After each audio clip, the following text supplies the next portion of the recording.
Politics का अर्थ क्या है? पॉलिटिक्स का अर्थ है समाज कारण, राष्ट्र कारण, सेवा। बात तो बहुत बड़ी बड़ी करता है, पर सत्ता मिलने के बाद कथनी और करनी में बड़ा अंतर होता है।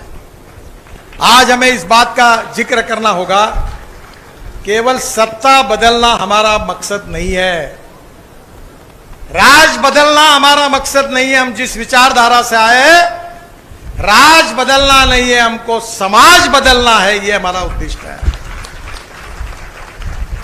मुझे इस बात की खुशी है कि अंत्योदय के नाम पर जो काम के बदले में अनाज देने की योजना भैरव सिंह जी ने शुरू की, उसकी वर्ल्ड बैंक ने तारीफ की। आज मुझे इस बात की खुशी है, मैं आज हेलीकॉप्टर से आ रहा था और विशेष रूप से मुझे खुशी है कि जब वो उपराष्ट्रपति थे तो मैं अपने जीवन में 80% काम तो गांव में करता हूं, खेतों में करता हूं, और मैंने एक उपक्रम के उद्घाटन के लिए उनको मैं नागपुर लेके गया था।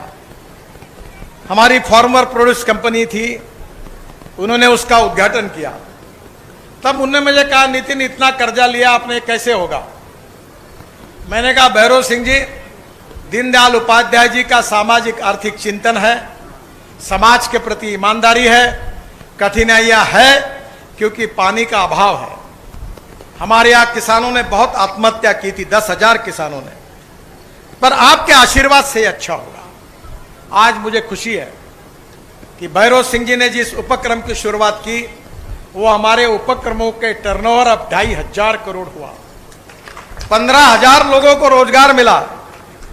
और जो बात मैं कहता हूं, मुझे तो आप सबके एमएलए एमपी को कहूंगा कि मैं बहुत कठिन कॉन्स्टिट्यूंसी से चुनाव लड़ा था, मुझे सभी नेताओं ने मना किया था, मैं जीत के साथ लड़ा था, और अब मैंने ये तय किया है कि अगले चुनाव में मैं पोस्टर नहीं लगाऊंगा, बैनर नहीं लगाऊंगा, चाय नहीं पिलाऊंगा और कुछ नहीं करूंगा। जिसको देना है वोट देगा, नहीं देगा वो नहीं देगा।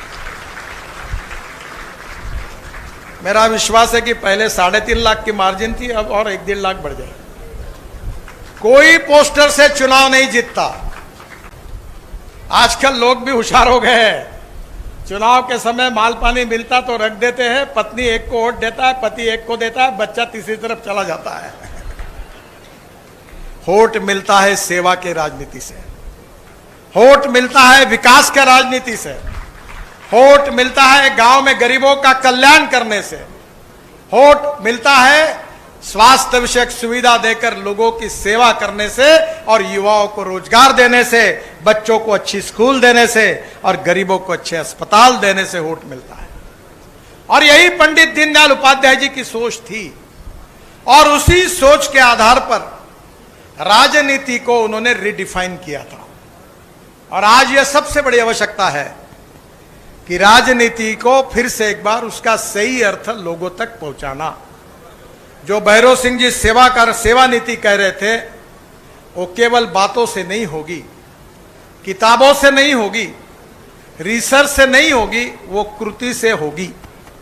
और वो कृति से करने के लिए हमें उनके जीवन के आदर्श विचार और सिद्धांतों के आधार पर केवल बातों से नहीं, कथनी और व्यवहार में अंतर न रखते हुए कार्य करना होगा। ये सही अर्थ में उनको उचित श्रद्धांजलि होगी। पर सबसे महत्वपूर्ण बात अगर उन्होंने कही कि भारतीय जनसंघ का विशेष रूप से राजस्थान और मध्य प्रदेश के सिवा कई राज्य ही नहीं आता था।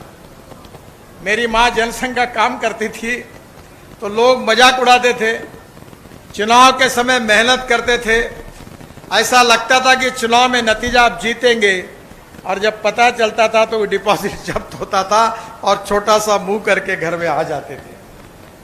बहुत कठिनाइयां थी, पर आज उसमें हमारी विचारधारा पंडित दीनदयाल उपाध्याय जी ने हमको दी, और उस विचारधारा का हम सबको विशेष रूप से हमने याद रखना चाहिए। वो भारतीय जनता पार्टी का आत्मा है, राष्ट्रवाद। हम 2-4 रहे न रहे, पर तेरा वैभव अमर रहे मां, ये हमारी सोच है। तो राष्ट्रवाद ये हमारा आत्मा है। सुशासन और विकास, गुड गवर्नेंस एंड डेवलपमेंट, ये हमारा एक प्रकार के मिशन है। कि राजनीति में अगर सत्ता में आएंगे तो सत्ता का उपयोग हम किस लिए करेंगे, किसके विकास के लिए करेंगे, कौन सा सामाजिक आर्थिक परिवर्तन हमको लाना है। इसलिए पंडित दीनदयाल उपाध्याय जी ने जो बात बताई, जिसका अनुकरण भैरव सिंह जी ने अपने जीवन में किया, वो आखिरी बात जो थी वो अंत्योदय का सामाजिक आर्थिक चिंतन हमारा उद्दिष्ट है। अंत्योदय का मतलब क्या है कि समाज के आखिरी पायदान पर जो खड़ा है, और उसके बाद में उड़ीसा, यहां पानी की बहुत गंभीर समस्या है। गजेंद्र सिंह जी मंत्री भी है, वो कोशिश कर रहे हैं, पर हमारी ये कोशिश है कि हमारी देश में 50% से ज्यादा जमीन सिंचन के अंदर आनी चाहिए। देश में पानी की कमी नहीं है, देश में पानी का नियोजन करने की आवश्यकता है। जब बाढ़ आती है तो इतना पानी आता है। मुझे याद है कि मैं वाटर रिसोर्सेस मंत्री था, वसुंधरा जी मुख्यमंत्री थी, और करीब 23 झगड़े ऐसे थे पानी के लिए जो 1970 से चल रहे थे, और मेरे कार्यकाल में 17 समाप्त हुए।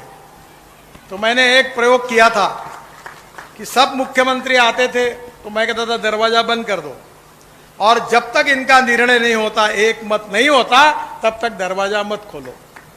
तो लगभग दो राज्यों का प्रश्न छोड़कर, तमिलनाडु कर्नाटक और कर्नाटक महाराष्ट्र, लगभग सभी प्रॉब्लम सुलझाए गए। हमारे देश में पानी की कमी नहीं है। मुझे याद है वाटर रिसोर्स मंत्री के नाते वो बहुत बड़ा इंदिरा कैनाल का कंक्रीटीकरण 2,500 करोड़ रुपए देके हमने किया था। तब मुझे बताया गया था, मेरा अनुरोध है कि अगर अंत्योदय का, भैरव सिंह जी का सपना अगर पूरा करना है तो पानी की मुबलकता राजस्थान में जब निर्माण होगी तो राजस्थान की परिस्थितियां बदल जाएगी। मैं बहुत ज्यादा विद्वान नहीं हूं, पर मुझे इसी साल में 6 यूनिवर्सिटीज की डॉक्टरेट मिली, डीलिट मिली, और जो 4 डीलिट मिली है वो एग्रीकल्चर साइंस में मिली, और वो एग्रीकल्चर यूनिवर्सिटी थी क्योंकि मैं 10 साल से दौड़ने वाले पानी को चलने के लिए लगाओ, चलने वाले पानी को रुकने के लिए लगाओ, और रुके हुए पानी को जमीन को पीने के लिए लगाओ। गांव का पानी गांव में, खेत का पानी खेत में, और घर का पानी घर में। और मुझे लगता है कि ये काम हमारे अंत्योदय के विचारों से जुड़ा हुआ है।